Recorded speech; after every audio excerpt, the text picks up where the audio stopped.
ne sais pas ce qui est le plus adapté pour parler de Rav Ron Shaya Zecher Tzadik Livracha.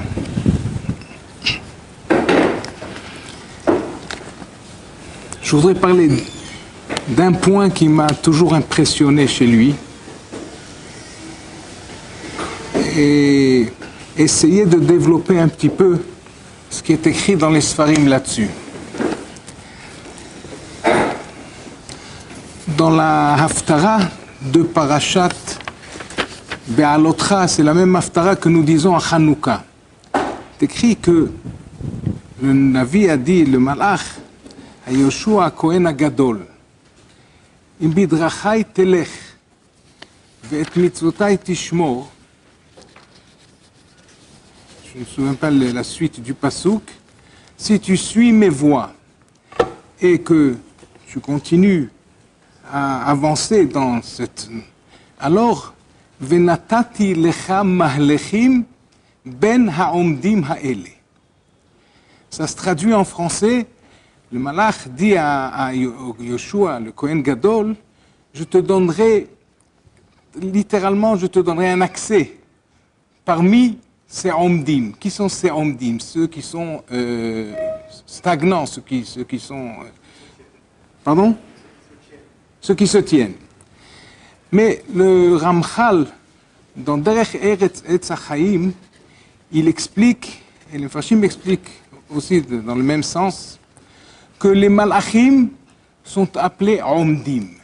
L'homme, sa définition, c'est holech. Parce que la définition de l'être humain, c'est qu'il doit toujours avancer. Alors que le malach, il est stagnant. Le malach, la madrega à laquelle il a été créé, sa madrega, son niveau de proximité avec la Kedusha, avec Akadosh Baruch Hu, elle est fixe. Depuis le début, s'il est à tel madrega, il y reste jusqu'à l'éternité, puisqu'il n'a pas de bchira, il n'a pas de libre arbitre, donc il reste omed. Alors que l'être humain, sa définition, c'est d'être mehalech, c'est de toujours avancer, de ne jamais s'arrêter d'avancer.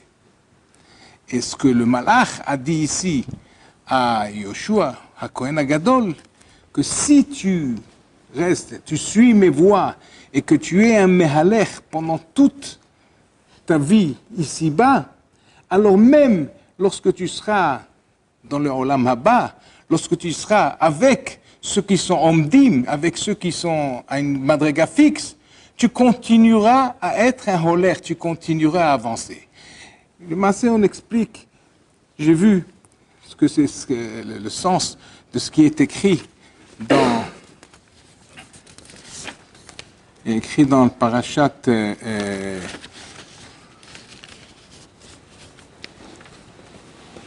dans Parashat Bechukotai, il y a écrit V'hithalachti betochechem, que une des brachot dans Parashat Bechukotai, lorsqu'on parle des brachot que Am Israël va jouir s'ils sont Bechukotai telechu, etc.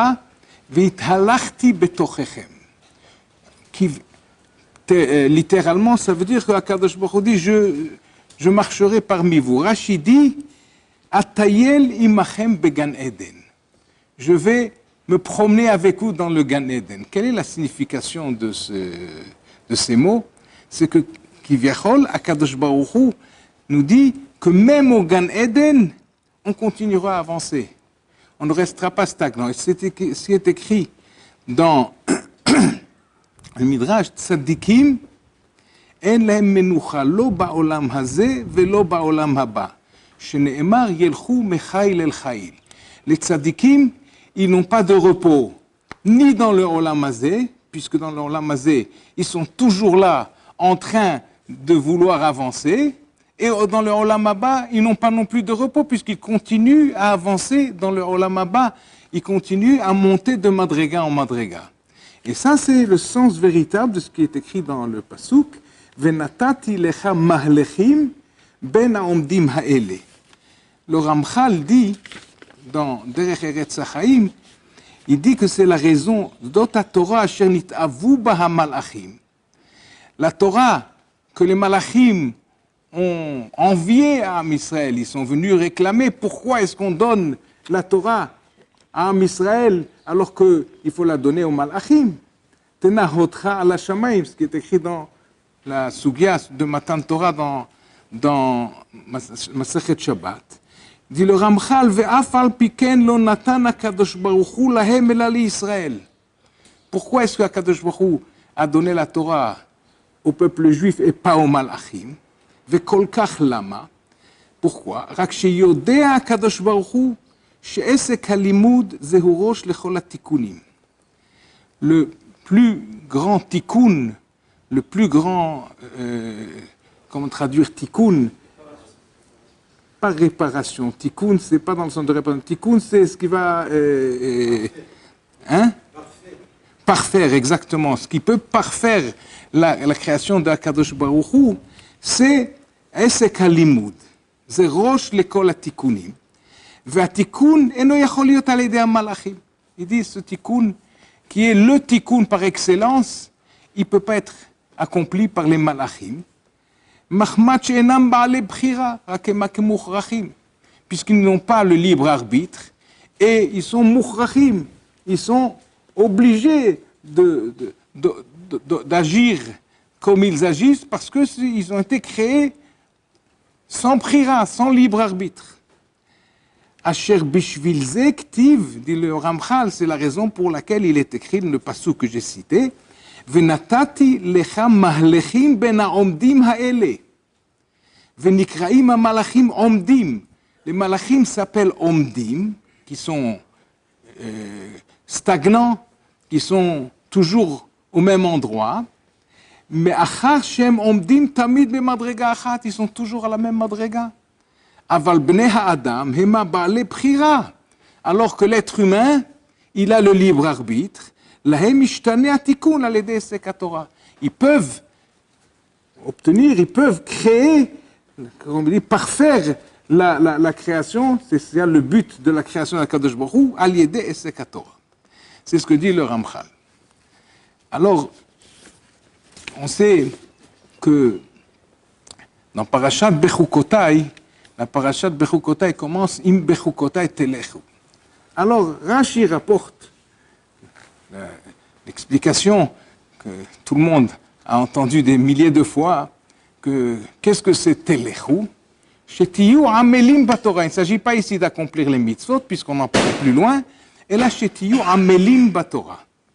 La signification de Im Bechukotai Telechu, c'est que vous soyez attachés, vous soyez investis dans le labeur de l'étude de la Torah.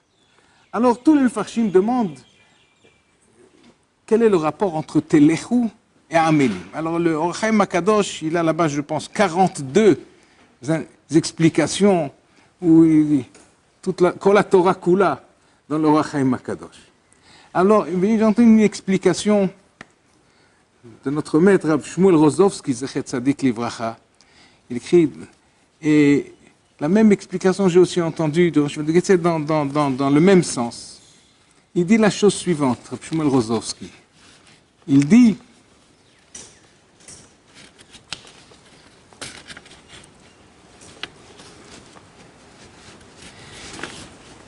Telechu, c'est avancer. Avancer, ça veut dire qu'on ne peut pas rester stagnant, il faut avancer à chaque instant. Avancer, on ne peut que à travers le Limud HaTorah. Et donc, et pas du Limud HaTorah standard, mais du Limud HaTorah où on s'investit à fond. C'est le seul moyen pour la personne d'avancer. Donc, si la Torah a utilisé le mot Telechu, ça veut dire qu'on parle ici de ce qui, par définition, peut faire avancer la personne mi madrega le madrega. Et donc, ça ne peut être que le Limud HaTorah. Les Moussard disent que ce qui est écrit dans Mishlei, Or HaChaim lemala le maskil, למען סור משאול מטה. Shlomo HaMelech dit Orach Chaim, le meilleur mode de vie, le mode de vie le plus conseillé, c'est les ma'ala les maskil. C'est d'être toujours dirigé vers le haut, les maskil, pour celui qui est maskil, celui qui a l'intelligence. Les ma'an sur mishol mata, pour éviter de ne pas dégringoler jusqu'en bas. Alors, les Baalei Moussar de Maaseh, c'est écrit dans le Gaon sur Mishlei, il dit, voilà les mots du Gaon.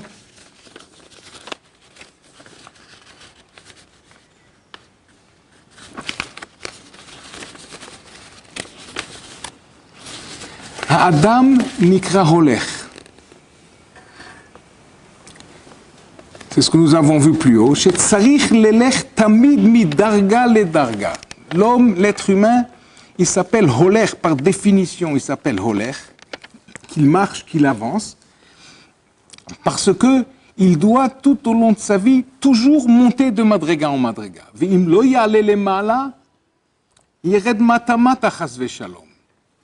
S'il n'avance pas, il ne peut pas rester stagnant. Il ne peut pas rester à la même madrega. Pour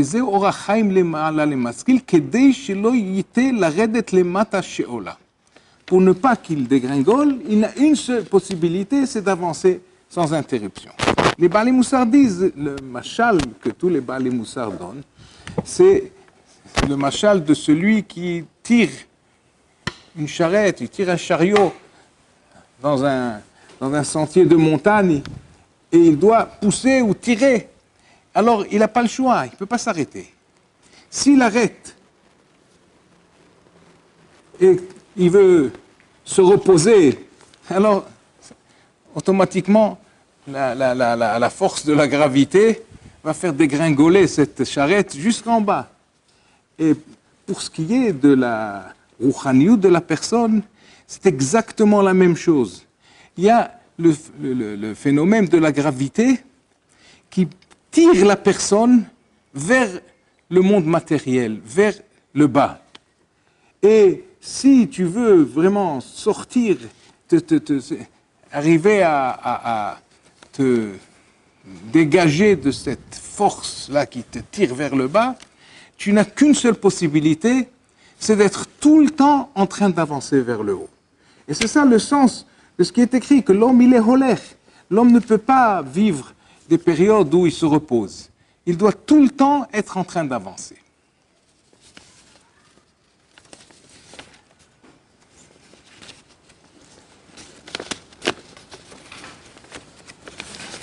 Il y en a qui expliquent de cette façon ce qui est écrit à ce sujet de Yaakov Avinu. Yaakov Avinu, la Torah dit, Vayeshev Yaakov, Bikesh Yaakov leshev beshalva, kafatz alav rogzo shel Yosef.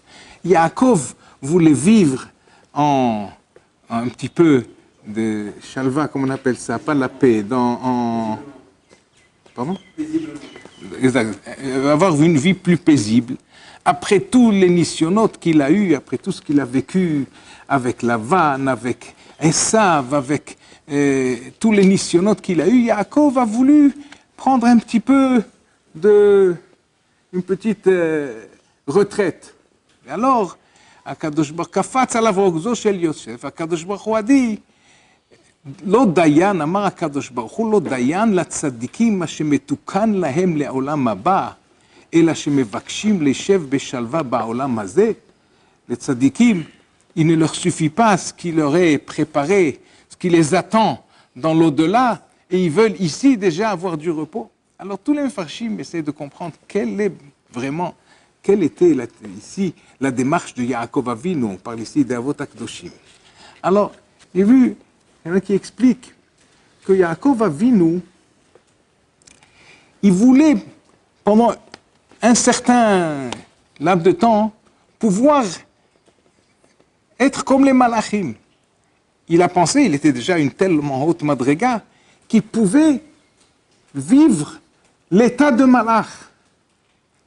Et c'est là que Akadosh Baruch Hu lui a dit non, lo dayan la tzadikim, non, ça n'existe pas. Même pour celui qui est arrivé, Yaakov Avinu lui a écrit que Dmuto Chakuka Mitachat lekisei hakavod. Il est arrivé au niveau le plus élevé. C'est Pri Ha'avot. Il est l'élu des 3 patriarches. Et il est arrivé au niveau le plus élevé de Kedusha, de proximité. On l'a appelé Dmuto Chakuka, comment on traduit ça en français? Son image, elle est forgée dans le Kisei HaKavod. Alors Yaakov Avinu, la pensée, il est déjà arrivé au niveau de Malach, et c'est un autre travail. C'est pas qu'il voulait se reposer comme nous on le conçoit, mais ne pas vivre cette bataille continue, de devoir continuer à être Holer.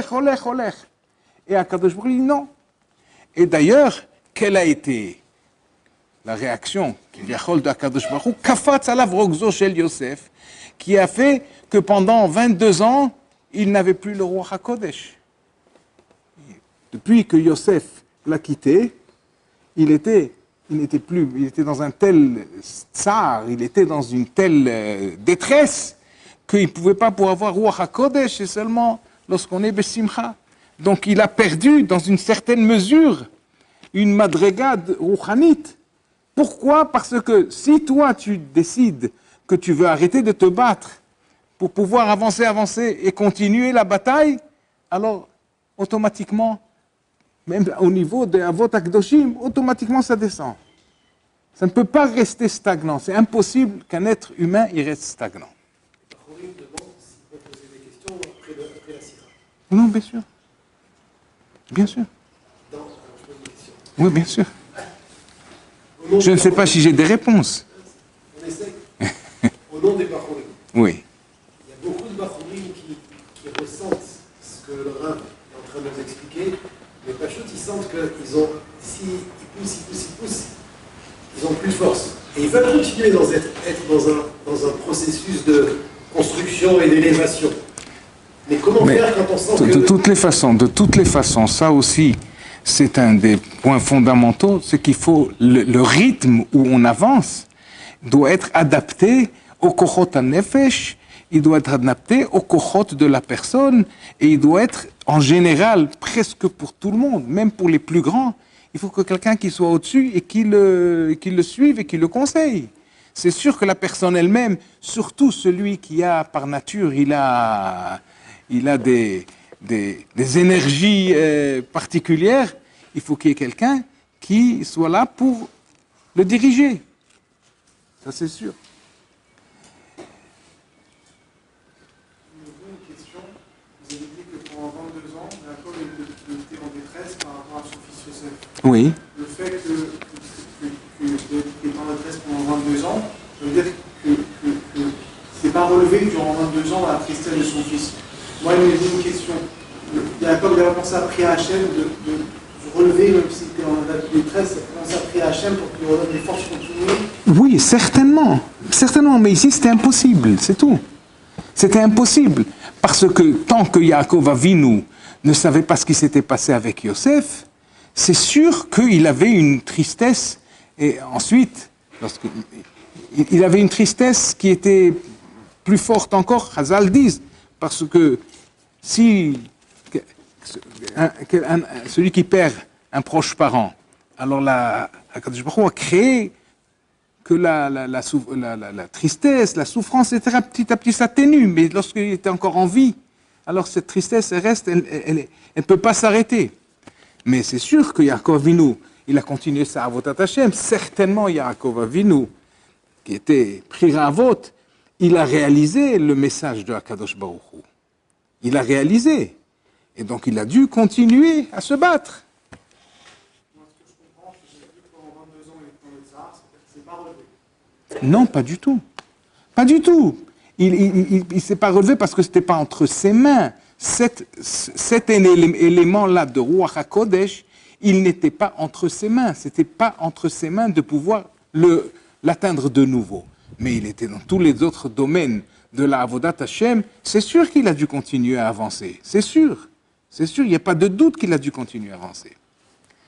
Moi, pourquoi est-ce que je parle de ce sujet? Parce que ce qui m'a marqué dans ce que j'ai connu, le Rav Ron Zecher Tzadik Livracha, c'est justement ce point-là, depuis que je l'ai connu. Et je voudrais raconter ici une histoire dont j'ai été témoin, que j'ai vécu avec lui. Il y a de cela, je pense, je ne peux pas exactement me souvenir, si ça, il y a de cela peut-être 16 ans, je ne sais pas, parce que il avait, pendant de longues années, il organisait des séminaires en France, où il a fait un travail extraordinaire. Et il a été rapproché des masses de personnes de la Torah. Et un beau jour, il m'appelle et il me demande, je t'en supplie, je veux que tu m'amènes chez le Rav Steinman. J'ai une question à lui poser, je voudrais que tu m'amènes, tu m'introduises chez le Rav Steinman. Il ne connaissait pas encore le Rav Steinman.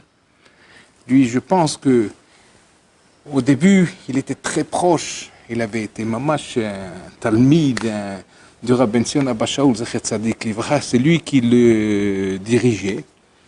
Mais ensuite, je ne sais pas chez qui il avait... En tout cas, il voulait que je l'amène chez Rav Steinman. Le Rav Ben Zion est mort il y a 16 ans, 17 ans, non, plus. C'était peut-être, oui, c'était pas très longtemps après. Bon, mais le Rav Ben Zion était pendant 2-3 ans, n'était pas joignable, on pouvait pas... Alors je ne sais pas, moi je ne sais pas. En tout cas, voilà, il m'a téléphoné, il m'a demandé de l'amener chez le Rav Steinman. Nous étions tous les deux tout seuls dans la chambre chez Rav Steinman. Et il m'a expliqué sa question que j'ai présentée au Rav Steinman. Et je vous dis la vérité, moi j'étais sûr que la réponse allait être tout à fait différente. Pas sûr, mais c'était mon sentiment. Il m'a dit, il a dit à Rav Steinman, je sens que je suis matzliach, je fais du travail, mais je sens que ma rouchaniout, elle est un petit peu atteinte par les voyages, par les séminaires, etc. Ça me fait des nisyonotes de rouchaniout, et donc je me pose la question, est-ce que je dois continuer? Moi, j'étais sûr que Rav Steinman allait lui dire, mais bien sûr, tu fais des choses, du kirouv à ce niveau. Donc, Hachem, il te protège, et il faut continuer, etc. Rav Steinman, je pense qu'il a compris à qui il avait affaire. Parce qu'ensuite, je vais vous raconter, il a compris. Et il lui a dit, tu as raison. Tu as raison, tu n'as pas d'obligation. Continue à faire ton travail de kirouv sans voyager. Et tu verras que tu vas réussir. C'est Pélé.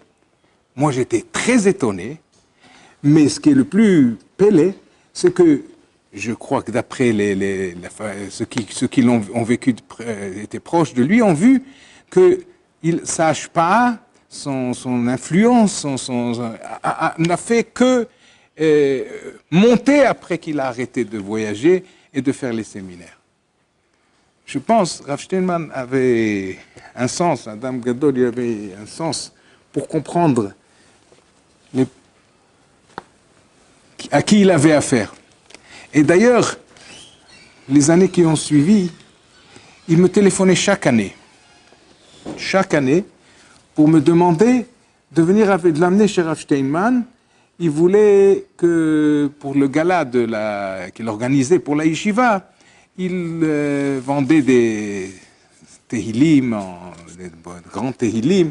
Il voulait que Rav Steinman écrive quelques mots dans quelques svarim de Tehillim, qu'il écrive une bracha pour celui qui va acheter. Et je peux vous dire que Rav Steinman était déjà il était déjà centenaire, je crois, ou pratiquement centenaire. Et il ne voyait pas beaucoup, sans lui. Et chaque fois, il a accepté j'ai même pas eu besoin d'insister. 4, 5 Tehillim, il écrivait avec... D'ailleurs, ils doivent être... on peut les découvrir chez ceux qui les ont achetés. Il écrivait une longue bracha, il signait de ça. Pourquoi? Parce que je pense qu'il avait réalisé, il avait compris, parce qu'il n'avait pas d'autres... qu'il avait en face de lui un Ben Alia qui était le Shem Shamaim et qui faisait un travail... donc, il voulait participer. D'ailleurs, la dernière fois qu'il était venu, après qu'il a signé, je crois que c'était 4 ou 5 Sifrei Tehillim. Alors j'ai suggéré à Rav Ron, je lui ai dit, écoute, le stylo avec lequel il a signé tous ces Sifrei Tehillim, essaie de le vendre aussi. Et je lui ai donné le stylo. J'ai demandé au Bnei Abayit, je crois que c'était son stylo. Et il a effectivement réussi à le vendre aussi, ce stylo, parce que tout était filmé. Donc on voyait ce fameux stylo avec lequel il a écrit sur tous ces Sifrei Tehillim. Mais ce qui est flagrant, ce qui m'a marqué, et j'ai entendu ensuite de la famille, qu'il était un holech, un Oved Hashem, il ne s'est jamais arrêté. Ça veut dire que, halevaï que nous prenions ce message et que, écrit Agra de Speda, la toelet, le véritable salaire, le véritable résultat des Spedim, c'est dilué, c'est ce que chacun peut prendre comme chizouk pour lui-même et pour s'imprégner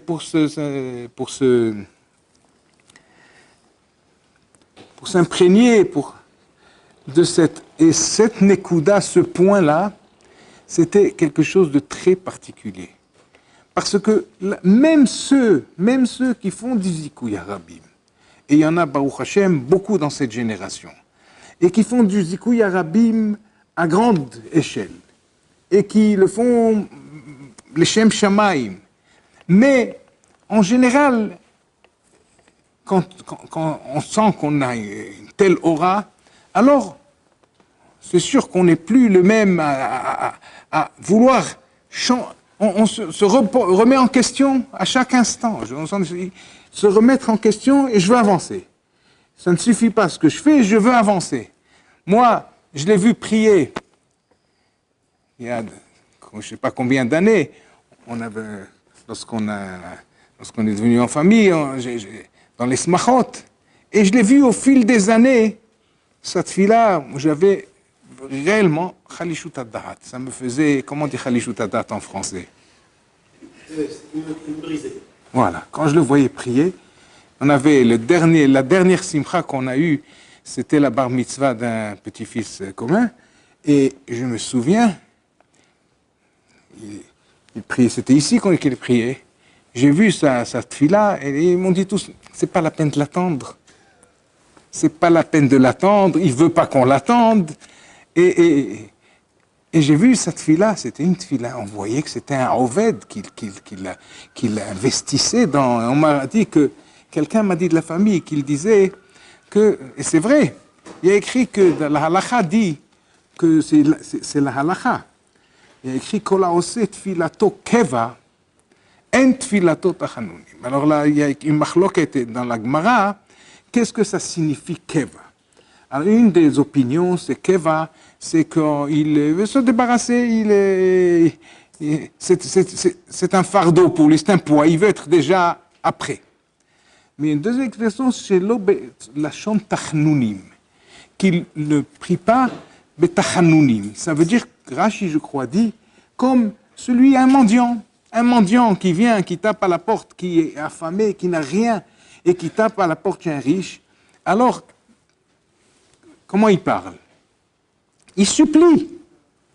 Il dit, tu veux prier à Kadosh Baruch Hu, et le Mishnah Berurah d'ailleurs, puisqu'on est possèque comme les deux opinions, le Mishnah Berurah dans Biur Halacha, il dit que d'après le Rambam, il dit, c'est une she'ela, est-ce que c'est me'akev la tfila, est-ce que c'est pas betsura shel tachanunim? Comment on doit faire une tfila betachanunim? Alors, lui, il disait comme ça, il m'a dit, qu'est-ce que je peux faire? Ça va pas vite, une tfila betachanunim. On peut pas presser sur le bouton. Ça ne marche pas. Lorsque on veut faire une tfila, d'accord, on veut faire une tfila, c'est pas qu'on fait une tfila expédiée. Non. On fait une tfila correcte. Mais, pour que ce soit tachnunim, parce que tachnunim, écrit dans Rabbeinu Yonah, ça veut dire que tu dois te dire, comme ça dit la chante de Rabbeinu Yonah, je crois dans Pirkei Avot, il dit que la personne, elle doit se dire, Baruch Hashem, j'ai la santé, j'ai la vie, j'ai la parnassa, mais Qui a dit que ça va continuer demain? Akadosh Baruch Hu, il n'a pas fait de contrat avec moi pour me donner ça. Chaque jour, ça doit être reconduit. Donc, il faut que je ressente, lorsque je fais la tefila, comme si je dois recevoir tout ça, de nouveau comme un mendiant. Venir supplier à Akadosh Baruch Hu, je te supplie, donne-moi la Chokhma, Bina, Da'at, Parnassa, etc. Alors, pour faire ça, il faut, comme il disait, ça prend du temps. Et c'est vrai. Et lui, comme il était entier, donc, il ne cherchait pas de compromis. Il ne cherchait pas le compromis. Je pense que tous les Talmidim ont pu le voir. Il ne cherchait pas de trouver le moyen d'arrondir les angles, etc. Et il allait jusqu'au bout. Mais cet avodage, je l'ai vu un mois, comme je l'avais vu, je n'ai pas vu pendant tous les... Mais je pense que ceux qui l'ont côtoyé de près, ceux qui ont vécu avec lui, l'ont réalisé. Et je pense que c'est Mashpia, que ça a dû imprégner tous ces Talmidim, cette force-là de vouloir avancer sans interruption. Yot Holech. J'ai vu dans les Sefer de Rabbi Rucham, le Mir, il rapporte un midrash. Le midrash dans Shir HaShirim. Le midrash dit Amar Rabbi Eliezer, Miyamai lo kidmani adam lebet hamidrash, velo inachti sham adam veyatzati.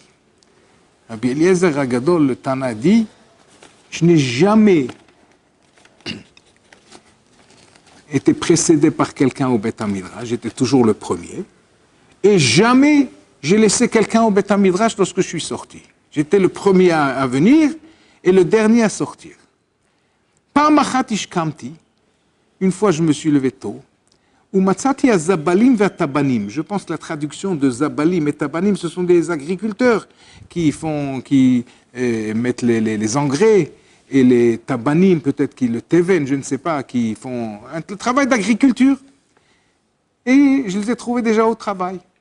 C'était très tôt le matin. Ve'amarti, im tevakshena kakesef vekamatmonim techapsena, as tavin yirat Hashem. Si tu cherches la Hatshamaim comme l'argent et comme les trésors cachés, as tavin yirat Hashem. Alors tu pourras comprendre ce que c'est Yirat Hashem. Anachnu lo kezabalim velo ketabalim. On n'est même pas à ce niveau. Alors qu'il était, pendant toute sa vie, il était toujours le premier au Beth HaMidrash et le dernier à sortir. Il me dit, mais voilà, j'ai vu qu'il y en a qui sont encore plus, qui se lèvent avant moi et qui sont déjà au travail. Et là, il continue, Mikan, ce Chazal, tout le monde le connaît, mais la suite, c'est Mikan Tanina. De là, on a pu déduire, comme ça le Midrash, Mikan Tanina, Aya Rabbi Pinchas ben Yair Omer, la braïta de Rabbi Pinchas ben Yair, que le Mesilat Yesharim explique longuement, que Zrizut mevia l'idée nekiyut, nekiyut l'idée tara, tara l'idée kedusha, etc. Alors, Rabbi Rucham, il a un long développement là-dessus. Il dit, quel est le rapport entre les deux? C'est très beau, l'histoire de Rabbi Eliezer, mais quel est le rapport avec le soulam de Rabbi Pinchas ben Yair? Alors lui, il dit, Rabbi Rucham, il a un long développement où il explique qu'est-ce que ça veut dire Baalabait dochek. Il a écrit Hayom katsar v'amelacha meruba ve'apoalimatim ou Baalabait dochek. Qu'est-ce que ça signifie Baalabait dochek? Il dit ce n'est pas que le Baalabait qui vient la Kadosh Baruch Hu. Oui. Non, je traduis. Je dis Baalabait dochek, c'est pas que qui vient à Kadosh Baruch Hu, c'est le patron et il fait la pression. Il fait la pression, il nous fait la pression. Il ne sait pas que le Baalabait dochek qui nous fait la pression. C'est que je vous dis le lachon de Rabbi Rucham.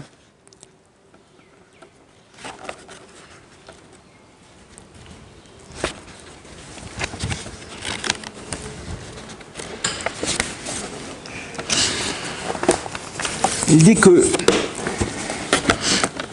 c'est une règle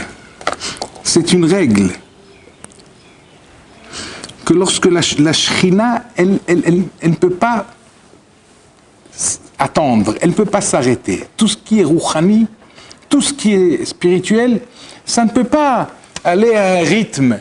Et c'est toujours un rythme où on passe d'une madriga à l'autre. Il ne peut pas y avoir d'interruption entre l'une et l'autre. Il apporte plusieurs exemples qu'on voit, par exemple, lorsque Eliezer a trouvé Rivka, alors il leur a demandé, il leur dit, Al te'acharu oti v'Hashem yitzliach darki. Ne me faites pas attendre, ne me faites pas traîner, puisque Akadosh Baruch Hu a réussi ma mission. Il dit, mais qu'est-ce que ça a à faire avec leur demande? Eux, ils ont demandé qu'ils veulent qu'elle puisse se préparer. D'accord, Hachem, mais qu'est-ce que ça a à faire? Al te'acharu oti v'Hashem yitzliach darki. Il apporte encore plusieurs exemples où on voit que en Rouchaniyut, la règle, elle est que il faut jamais qu'il y ait d'intervalle, d'interruption. Lorsqu'arrive le moment où il faut faire la mitzvah ou la avodat Hashem, Baal Bayit Dochek, c'est pas parce que c'est un patron difficile, mais c'est parce que la Kedusha, elle exige, la Shekhinah exige qu'il n'y ait pas d'intervalle, il n'y ait pas d'interruption. Il dit d'ailleurs, c'est la même chose, ce qui est écrit chez Yaakov Avinu. Yaakov Avinu a dit à Lavan, Hava et Ishti, donne-moi ma femme. Alors Rashi dit, c'est pas une façon de parler, pour Avot Akdoshim, il dit, donne-moi. Alors Rashi dit, She'areani ben pedalet shana, ve'mata ya'amid yud-bet shvatim. Non, parce qu'il a une excuse, il dit, j'ai 84 ans, et il faut bien, c'est-à-dire bien tard, et il faut que je sois, ma mission sur terre, c'est de mettre au monde les 12 shvatim. Il dit, d'accord, mais jusqu'à maintenant, il a pas, 84 ans, tu as attendu, et tout d'un coup, tu es bousculé, tu bouscules la vanne, mais tu as attendu 84 ans. Tu n'es pas un jeune qui juste maintenant vient d'arriver à l'âge où tu peux te marier. Tu as 84 ans. Il dit non, puisque jusque-là, c'était impossible, puisque l'Imaot n'était pas encore né, puisque la vanne, enfin, c'était pas possible, il a fait tout ce qu'il pouvait. Maintenant que ça devient possible, alors à Baal Bayit Dochek, la Shekhinah, elle est là, et il ne peut pas y avoir d'interruption. Ça, c'est le malach de Rav Yerucham. Mais dans le même ordre d'idées, j'ai vu dans le Sefer de Rosh Yeshiva de Gates, de Tzadik Livracha, il dit la chose suivante. Il dit, puisque Akadosh Baruch Hu a créé l'homme de façon à ce qu'il doive avancer, il ne peut pas s'arrêter, il doit être un holer. Il doit tout le temps avancer en Rouchaniyut. Sinon, il est en danger. Et donc, dit Rabbi Eliezer,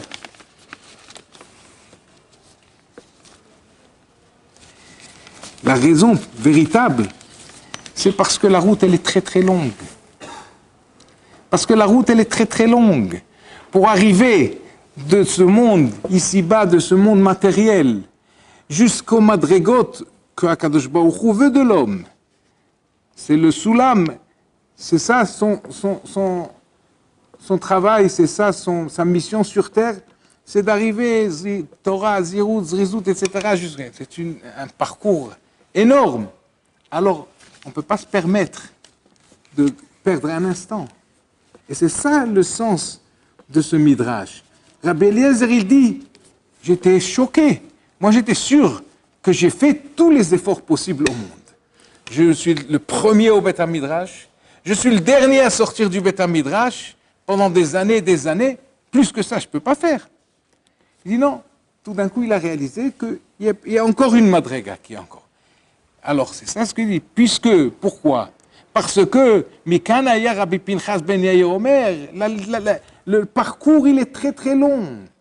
Le parcours, il est très long, donc on ne peut pas prendre de répit, on ne peut pas s'arrêter. Il faut, sans interruption, il faut continuer à avancer.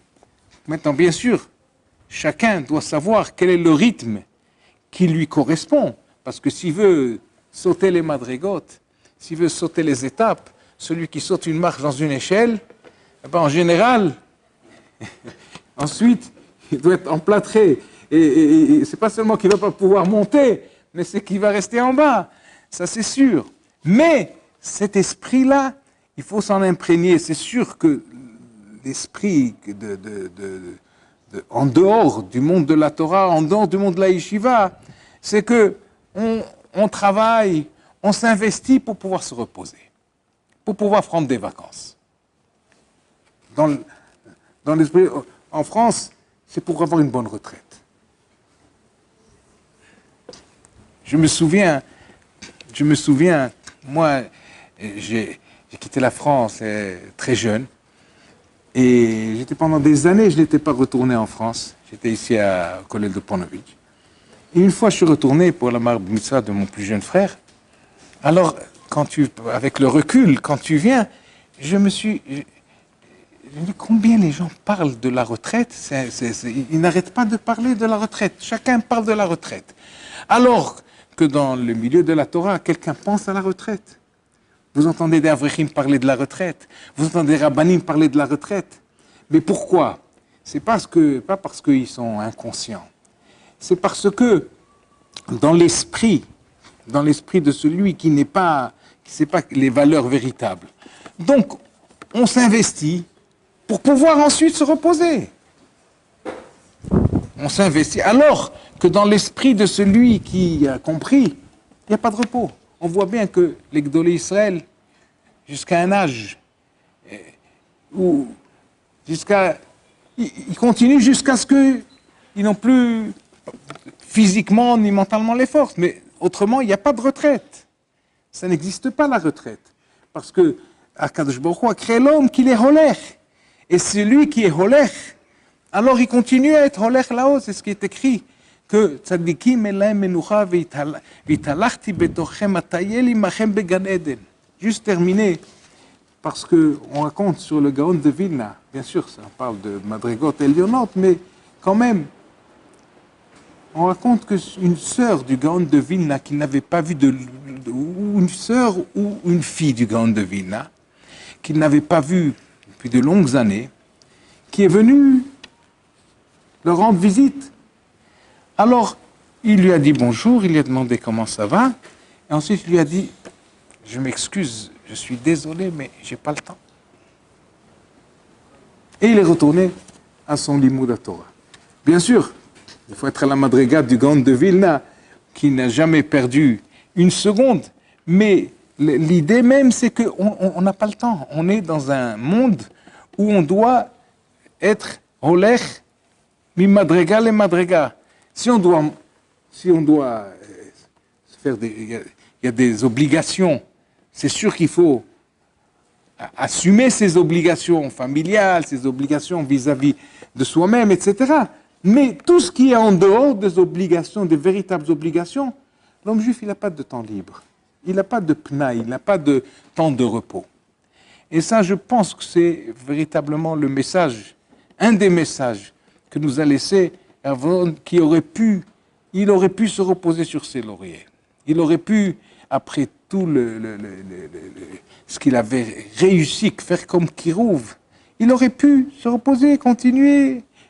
Et il n'arrêtait pas, il continuait à vouloir avancer jusqu'au dernier moment. Il est dans le monde, dans l'au-delà, il continue à avancer. Et je suis sûr qu'il prie pour tous ces talmidim, et pour sa famille et tous ces talmidim, qui puissent continuer aussi Bezrat Hashem, que son travail puisse continuer, que la Kedusha qu'il a introduit dans Am Israël puisse continuer dans le public français. Ad biad goel tzedek.